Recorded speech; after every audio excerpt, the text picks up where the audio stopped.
Classes के YouTube channel में आप सभी का स्वागत है। आज हम लोग इकाई का अंक निकालना सीख रहे हैं। सबसे पहले हम सीखेंगे कि गुणनफल के क्वेश्चंस में हम कैसे इकाई के अंक की गणना करते हैं। तो ये काम बहुत ही इजी है, लेकिन पहले हम ये जानेंगे कि इकाई का अंक होता क्या है। तो देखिए, अगर कोई संख्या लिखी है, मैं एक एग्जाम्पल लिख रहा हूँ, ये संख्या लिखी हुई है, इसमें जो सबसे लास्ट का जो अंक होता है यह इकाई का अंक होता है। अगर हम कभी दो संख्याओं का गुणा कर लें, 7 गुणा 6 कर रहे हैं, इनके गुणन में 7 क्या आता है 42, तो ये क्या है, ये इकाई का अंक है। अगर हम दो अंकों का गुणा कर रहे हैं, 5 है, ये 77 है। अगर इनका गुणा करें अपने बेसिक तरीके से करें तो 7 पना 35 की 5 हासिल 3, 7 चौके 28 और 3 31 हो गए। फिर से करिए, 7 पना 35, 7 चौके 28, 3 31 हो गए। अब इन्हें जोड़ेंगे अगर तो क्या आया 5। मतलब केवल जो पहली बार इकाई के अंक का गुणा हुआ था, केवल उसने ही अकेले प्रभाव डाला कि इकाई का क्या होगा। बाकी देखिए, दूसरी बार के गुणा का कोई प्रभाव नहीं पड़ा, क्योंकि इसके नीचे क्रॉस आ गया है। तो इसलिए हम जान गए कि अगर गुणनफल की बात है तो गुणनफल में इकाई का अंक केवल अंतिम अंकों के गुणनफल पर डिपेंड करेगा। तो जब भी हमें इकाई का अंक निकालना तो हम इस स्थिति में संख्याओं के केवल अंतिम अंक का गुणा करेंगे और जो भी इकाई का अंक आ जाएगा वही बताएंगे कि यह इकाई का अंक है। जैसे कि यहाँ पे इसका अंतिम अंक 8 है, इसका 6 है, इसका 3 है और इसका 7 है। गुणा करिए, 8 6 48 और 7 3 21। अब इनको फिर से गुणा करिए तो देखिए इकाई का ही अंक निकाल रहे हैं, तो हमें पता है कि जो अंतिम अंक है केवल वही घूमता निभाएगा, तो 8 का 8। तो इस प्रकार से इकाई का क्या होगा, इकाई का अंक वो क्या होगा 8 होगा। लेकिन एग्जाम में हमेशा समय अभाव होता है और वहां पे हमें जल्दी भी रहती है, इसलिए कोशिश करेंगे ये जो हमने यहाँ पे लिख के किया है ये हमें लिखना ना पड़े और पहले ही स्टेप में हमारा इकाई का अंक निकल के आ जाए। तो चलिए हम इसके लिए देखते हैं कि हम किस प्रकार से इसे हल करेंगे। बात को समझिए और देखिए, यहाँ पे हम सबसे पहले पहुंचे पहली संख्या के इकाई के अंक पे 8 पे। दूसरी संख्या के इकाई का अंक क्या है 6, इनका गुणा करिए, 8 6 48। अब 48 हमें जैसे आएगा हमें पता चलेगा कि इसकी इकाई का अंक क्या है 8 है। हम मन में भी रख सकते हैं, हम लास्ट का अंक लिख भी सकते हैं और इस लास्ट के अंक का इस 3 में गुणा करिए, 8 3 24 और 24 की इकाई का अंक क्या है 4 है, इसलिए हम आगे का नहीं लिखेंगे, केवल इकाई का अंक 4 लिखा और इस 4 का गुणा 7 में करेंगे तो 7 चौके क्या आया 28 आया, जिसके इकाई का अंक क्या हुआ 8 हुआ। तो हम लिखेंगे इकाई का अंक बराबर 8। तो ये आपका आंसर निकलेगा। इसके उपरांत हम एक और सवाल चुनेंगे फटाफट कि अगर हमने इसमें आपकी अन्य संख्या चुन ली 7 3 8 और 4 और भी 2 लिख लो, एक बार इकाई, इसके इकाई का अंक कैसे निकलेगा। तो देखिए, पहली बार हम नियम समझ चुके हैं, इस बार हम इसको जल्दी से करते हैं। 7 का पहाड़ा 8 बार, 7 8 56 की 6 और 6 चौके 24 की 4 और 4 दूनी 8। तो एक बार पुनः इकाई का अंक क्या होगा, का अंक बराबर 8। मुझे उम्मीद है कि इस प्रकार के सवाल में आप लोग इकाई का अंक आसानी से निकालने में सक्षम हो गए होंगे। अगर इसके अतिरिक्त दो संख्याओं का जोड़ बन जाए, बीच में जोड़ हो, गुणा हो और साथ में घटाव का भी चिन्ह हो, तो उन परिस्थितियों में हम इकाई का अंक कैसे निकालें, इस बात को और समझ लीजिए। एक क्वेश्चन बन रहा है,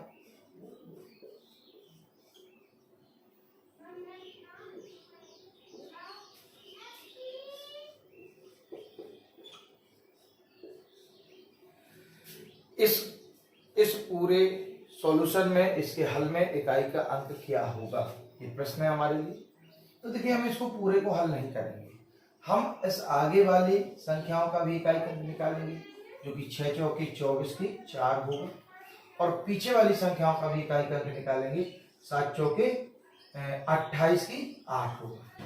मतलब आगे की संख्या का इकाई का अंक 4 है, पीछे की संख्या का इकाई का अंक 8 है, बीच में घटाव का चिन्ह है।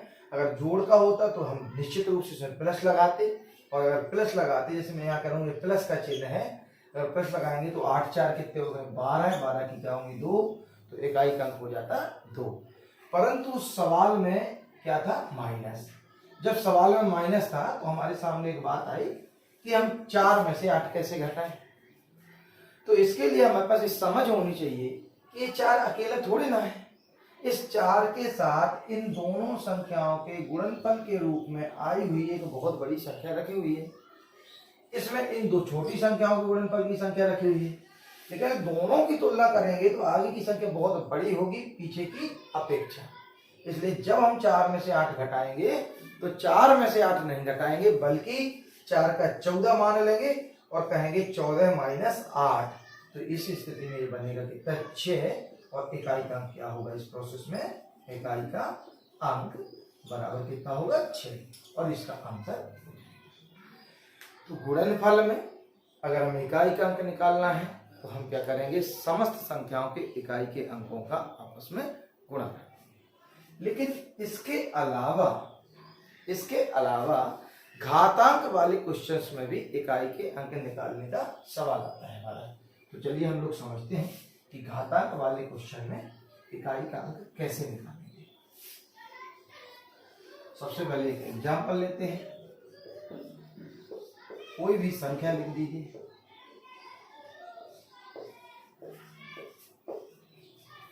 ये है, और इसके इकाई के अंक निकालने की बात आएगी तो हम जैसे ही देखेंगे कि इकाई पे 6 लिखा हुआ है तो हम कहेंगे इकाई का अंक बराबर 6, आंसर हो जाएगा। अब मन में क्वेश्चन होगा कुछ लोगों का कि क्यों हो जाएगा, तो चलिए समझते हैं। एक नोट हम अपना कर लेंगे कि यदि किसी संख्या के इकाई पर 0 1 5 6 हो तो संख्या का इकाई का अंक अपरिवर्तित होता है, चाहे घात कुछ भी हो। इस बात का हम ध्यान रखेंगे कि अगर इकाई पर 0 1 5 और 6 हो तो इकाई का कभी नहीं बदलता, घात चाहे जो भी हो। क्यों, उसका एक रीजन है, समझिए क्यों नहीं बदलता। क्योंकि देखिए 1 की पावर 1 क्या होता है 1, 1 की पावर 2 क्या होता है 1, 1 की पावर 3 क्या होता है 1। तो कितने भी पावर 1 की करते जाओ हमेशा उत्तर 1 ही आएगा, इसलिए इकाई का कभी नहीं बदलेगा। क्योंकि ये भी गुणा की प्रोसेस है लंबी वाली। इसी प्रकार से 0 की पावर कुछ भी लगाओ तो भी सदैव उत्तर क्या आएगा 0 ही आएगा। लेकिन 5 की पावर 1 करेंगे तो 5, 5 की पावर 2 करेंगे तो 25, 5 की पावर 3 करेंगे तो 125। संख्या तो बदल रही है पावर बदलने से, लेकिन जो खास बात है वो ये कि आप लोग देखेंगे कि इकाई का अंक हर बार क्या आ रहा है 5 ही आ रहा है, इसलिए 5 भी अनचेंज होती है। इसके उपरांत एक और संख्या हमारी बची हुई है जिसकी हमें चर्चा करनी है कि 6 क्यों अनचेंज होती है। कि 6 की पावर 1 6 की पावर 2 बराबर 6 6 36, 6 की पावर 3 बराबर 6 36 6 के 216। अब चूंकि हम देख रहे हैं कि इकाई पे 6 लिखा है, जितनी बार भी 6 का गुणा होगा तो 6 का 6 से गुणा होगा, जब 6 का 6 से गुणा होगा तो आएगा 36, और 36 में इकाई पे होता है हमेशा 6, इसलिए हमेशा 6 में भी कुछ भी पावर लगी हो उसका भी इकाई का अंक क्या होता है अपरिवर्तित होता है। इसी नियम के अनुसार हमने इसको रख दिया। तो ये भी आप समझ गए होंगे कि जब भी इस प्रकार का सवाल होगा तो हम लोग इसको सॉल्व कर लेंगे। चलिए हम एक और नियम समझते हैं इसका, और इसका एक एग्जाम्पल भी समझते हैं। तो 6 लिखा था, या अगर 5 लिखा होता तो इकाई का क्या हो जाता 5 हो जाता। यहाँ पे अगर 2 लिखा होता तो इकाई का क्या हो जाता 2 हो जाता। यहाँ पे अगर 7 लिखा होता तो ऐसा नियम नहीं लगता, इसके लिए नियम बदल जाता। परंतु यदि इकाई के स्थान पर कभी 4 लिखा हो तो क्या होगा, क्योंकि 4 और 9 के लिए भी हमारा एक नियम है। जरा ध्यान दीजिए, अगर 4 की घात 1 हो तो उत्तर 4 आएगा, 4 की घात 2 हो तो उत्तर 4 चौके 16 आएगा, 4 की घात 3 हो तो 16 चौके 64 आएगा, और अगर 4 की घात एक बार फिर 4 हो तो 64 चौके 256 आएगा। ठीक है, ध्यान दीजिए, जब एक घात थी तो इकाई पे 4 था, 2 घात में 6 था, 3 घात में फिर 4 आया, 4 घात में फिर 6 आया। अब अगर हम 5वीं घात लगाएंगे तो देखो एक बार फिर 4 गुना होगा तो 4 चंग 24, 4 आ जाएगा। जब हम 6वीं घात लगाएंगे तो एक बार फिर 4 का गुणा होगा तो 4 चौके 16, फिर 6 आ जाएगा। हम एक बात ध्यान दे रहे हैं कि अगर इकाई पे 4 लिखा हो आधार में, घात कुछ भी हो, अगर वह विषम चढ़ी हुई है, विषम घात है, तो 4 का 4 रह जाएगा। लेकिन यदि घात ने सम का रूप ले लिया है तो उसका उत्तर 6 हो जाता है। केवल 2 ही उत्तर इकाई पे 4 होने के टाइम पे मिलते हैं। तो हम समझते हैं कि इसका इकाई का क्या होगा, 4। और एक नोट में लिख देते हैं कि यदि आधार में इकाई पर 4 हो तो सम घात होने पर इकाई का अंक 6 होता है तथा विषम घात में इकाई का अंक 4 होता है। 4 में नियम होता है, आप समझ गए हैं। जैसे 4 का नियम है ठीक वैसा ही मिलता जुलता 9 के लिए भी नियम है। अगर इकाई पे कभी 9 लिखा हो, एक एग्जांपल फिर से हम सेट करते हैं, यदि यहाँ कुछ भी बदलता रहे, आगे की संख्या में कोई फर्क नहीं पड़ता। यदि इकाई पे 9 लिखा हो, यहाँ पावर इतनी चढ़ी हो, हमने कुछ नहीं देखा, केवल ये देखा कि सम पावर है कि विषम पावर है। क्योंकि हमने देखा कि सम पावर है, इसलिए हम लिख देंगे उत्तर क्या होगा। अगर विषम पावर होता, मान लो यहाँ 5 लिखा होता तो उत्तर लिख देते 9। मतलब जैसा 4 का नियम है वैसे 9 का नियम है। और क्यों है इसको भी हम समझ सकते हैं, जैसे हमने 4 को समझाया। देखिए कैसे समझते हैं कि अगर 9 की पावर 1 है तो उत्तर 9 ही मिलेगा, लेकिन यदि 9 की पावर 2 है तो 9 9 81 हो जाएगा, और फिर से एक बार 9 की पावर 3 है तो 9 का फिर गुणा होगा तो 9 1 9 हो जाएगा। और अगर 9 की पावर 4 है तो एक बार फिर 9 का गुणा 9 होगा, 9 9 81 फिर 1 हो जाएगा। हम क्या देख रहे हैं, विषम घातों में 9 आ रहा है और सम घातों में 1 आ रहा है। तो जैसे 4 का नियम था कि यदि आधार में इकाई पर 4 हो तो सम घात होने पर इकाई का अंक 6 होता है और विषम में 4 होता है। इसी प्रकार से अगर यहाँ पे 9 हो तो सम घात में इकाई का अंक क्या होता है, 1 होता है, और विषम घात होने पर इकाई का अंक 9 ही बना रहता है। कितना बना रहता है, 9 ही बना रहता है। तो मेरे ख्याल से ये दोनों चीजें आपको समझ में आ गई होंगी। लेकिन एक जो इनका मास्टर नियम है, मतलब ऐसा नियम जो इन सब पे फॉलो करता है, इन सब के ऊपर लागू हो जाता है, अगर हमें ये सारे नियम याद ना भी रहे तो लागू हो जाता है, वह नियम अब हम समझेंगे कि अगर 9 ना हो, 4 ना हो, 1 ना हो, 0 ना हो, 5 ना हो, 6 ना हो, तब हमारा कैसे इकाई का अंक निकलता है। तो ये इसका मास्टर नियम है, ये इंपॉर्टेंट नियम है और सबसे ज्यादा प्रश्न इससे आने के चांसेस भी बनते हैं। तो चलिए अब हम इसका महत्वपूर्ण सभी के लिए नियम पढ़ते हैं कि अगर कोई भी अंक हो, हमें कोई एक्स्ट्रा नियम याद किया हुआ नहीं लगाना है। तो हम घातांक वाले क्वेश्चन में इकाई का अंक कैसे ज्ञात करेंगे, उसके लिए आप लोग समझिए। देखिए हम क्या करेंगे, हम कहेंगे यदि, पहले मैं भाषा लिख देता हूं, यदि घातांक वाले प्रश्न में, यदि घातांक वाले प्रश्न में इकाई पर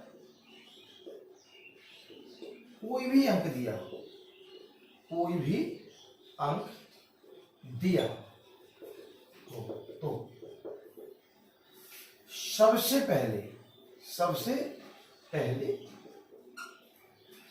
पहले हम क्या करते हैं कि घात के, ठीक है, वैसे घात के पूरे घात में 4 के भाग देने का नियम होता है, लेकिन हम यहाँ पे 4 के विभाज्यता नियम का यूज करके हम करेंगे कि घात के अंतिम 2 अंकों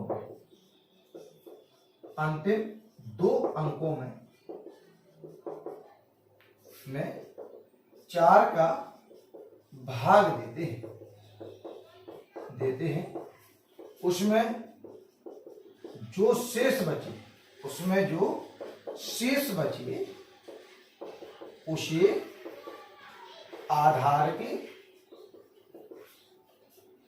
आधार के इकाई के अंक की घात बना देते हैं। जैसे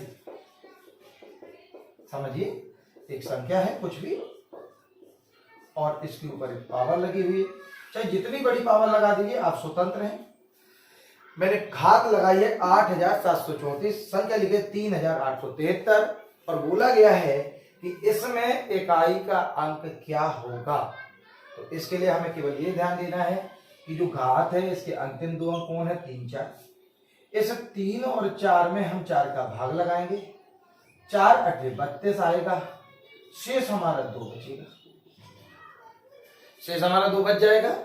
जब हमारा शेष 2 बच जाएगा तो फिर हम इस आधार के केवल इकाई के अंक को चुनेंगे, वो क्या है, 3 है, और शेष पे जो संख्या आई है उसको घात लगा देंगे। तो जो 3 की घात 2 होगा, उत्तर क्या आएगा, 9।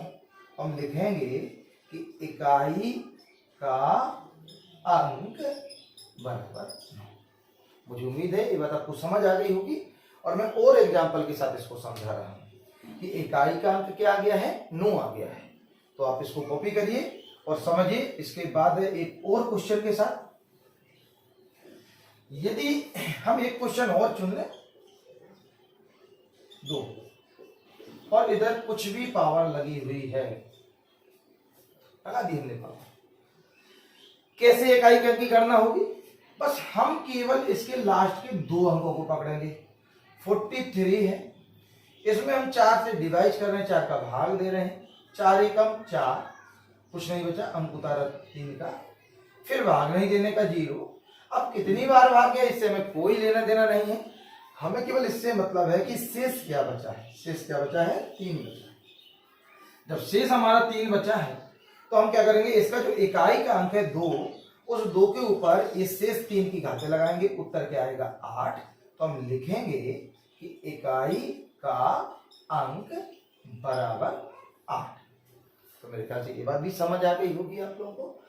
और अभी मन में एक बात होगी कि सर अगर 6 का 6 आगे आ जाए, आपने कहा सेम टू सेम रहता है, 5 आ जाए, तो आप इस नियम से उसको लगा सकते हैं। मैं कहता हूँ यहाँ 5 होता तो भी हमारा शेष तो 3 ही बचता। अब 5 की पावर 3 लगाते तो 25 25 125, तो इकाई पर तो 5 ही आता ना, तो वो अनचेंज रहती है। लेकिन हम इस नियम के अंदर उन सारे प्रश्नों को लगा सकते हैं जो हमने डायरेक्ट नियम से याद करे हैं। 4 भी होता तो लग जाता, 9 होता तो लग जाता, इसमें हमें कोई समस्या नहीं। लेकिन समस्या जो थोड़ी सी हमारी आएगी वो कहाँ आएगी कि यदि एक सवाल में हम लोग यहाँ पे चेंज करते हैं, यहाँ पे 7 लिख गया और हमने इसको इस प्रकार से सॉल्व करने की कोशिश की 36।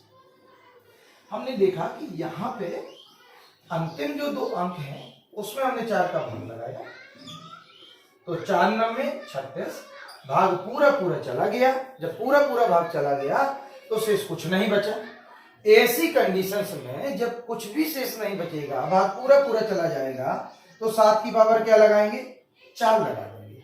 जब कोई शेष नहीं बचेगा तो 7 की पावर या जो भी इकाई का अंक है उसकी पावर 4 लगा देंगे। यहाँ जरूरी नहीं कि 7 हो, या कोई भी संख्या हो सकती है, उस संख्या को लिखेंगे और अगर शून्य शेष बचा है तो पावर कितनी लगाएंगे, 7, और 7 की पावर 4 को हम हल करेंगे तो क्या आ जाएगा, 7 गुणा 7 गुणा 7 गुणा 7, तो 7 49 की 9, 7 49 की 9, 9 9 81।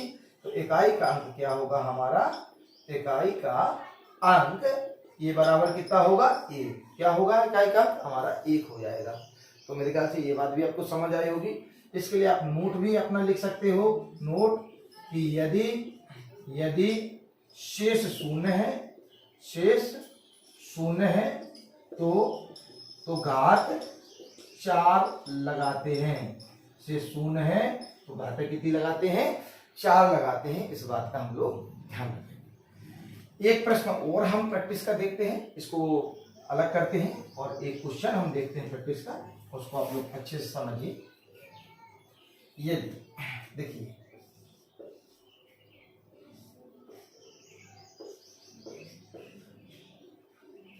एक ये हो गया, बीच में प्लस चिन्ह हो गया,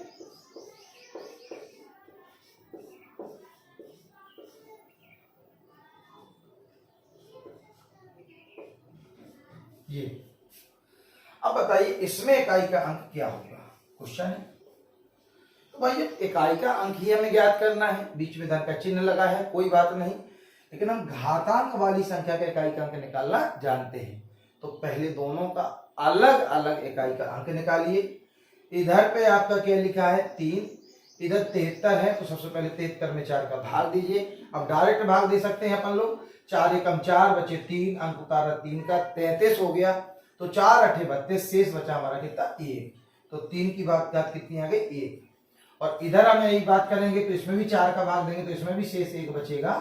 आप चाहें तो लिख के अलग से दे सकते हो, तो यहाँ भी हो गया 7 की घात 1, बीच में धन चिन्ह बना रहने दो। इसका इकाई का अंक 3 है, इसका इकाई का अंक 7 है, दोनों का जोड़ हो गया, कुल कितना आ गया 10।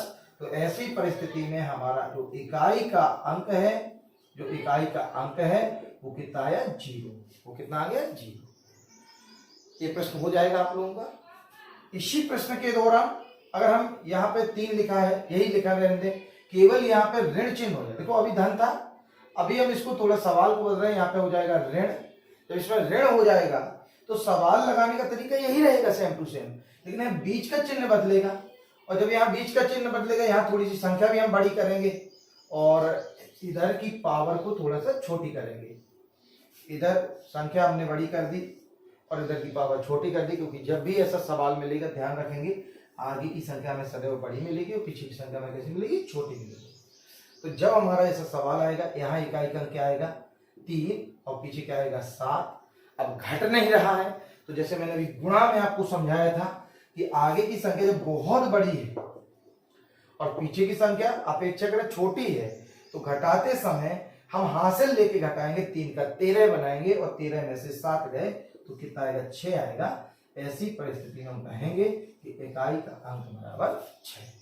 अगर बीच में गुणा चिन्ह लगा होगा और एक 3 और एक 7 आया है तो 7 3 21, ऐसी परिस्थिति में हमारा इकाई का अंक जो है वो आएगा 3। क्लियर हो गया ना। एक और हम गुणन में सवाल समझते हैं इकाई के अंक का, कि अगर हमें देखिए, अगर हमें कोई गुणनफल दिया है और उसमें इकाई पे एक आधा 5 है और कोई एक सम संख्या है, तो ऐसी परिस्थिति में हमें गुणा नहीं करना पड़ेगा। हमने जैसे ही देखा कि एक 5 है और एक सम संख्या जिसमें 2 छिपा हुआ है, और 5 और 2 का जब भी गुणा होता है उत्तर क्या बन जाता है 0 बन जाता है। इसलिए इकाई का अंक क्या होगा, इकाई का अंक बराबर 0। हम 5 और इस सम संख्या को देख करके इसको 0 कह दिया, लेकिन अगर हमारा मन हो कि हमें इसको पूरा लगा के चेक करना है तो पूरा भी लगा सकते हैं। कैसे, 5 3 15 की 5 और 5 6 30 की 0 और 0 गुणा 7 क्या हुआ 0। तो इकाई का अंक ऐसे में भी क्या बनेगा 0। मतलब आप अपना नियम जारी रखिए, अगर डायरेक्ट कर सकते हो तो करिए, नहीं तो नियम लगाओगे तब भी आपका इकाई का अंक आसानी से आ जाएगा। अब इसके बाद के और बड़े लेवल के इकाई के अंक जो कि मैंने सुपर टेट की क्लास में पढ़ाया हुआ है कि पावर के ऊपर भी पावर लगी हुई है, फिर कैसे निकलते हैं, तो मेरे ख्याल से इस वीडियो के अंदर वो चीजें ठीक नहीं रहेंगी, क्योंकि इसको सभी लेवल के स्टूडेंट समझेंगे देखेंगे, तो उनकी बात हम अगली क्लासों में कर सकते हैं। अभी आप लोग इसको समझिए, देखिए, अगर कहीं दिक्कत आए, अगर कोई समस्या आए तो निसंदेह आप मुझसे बार बार पूछिए, मैं बार बार आपको बताऊंगा। धन्यवाद। इसी के साथ फिर मिलते हैं नेक्स्ट क्लास में।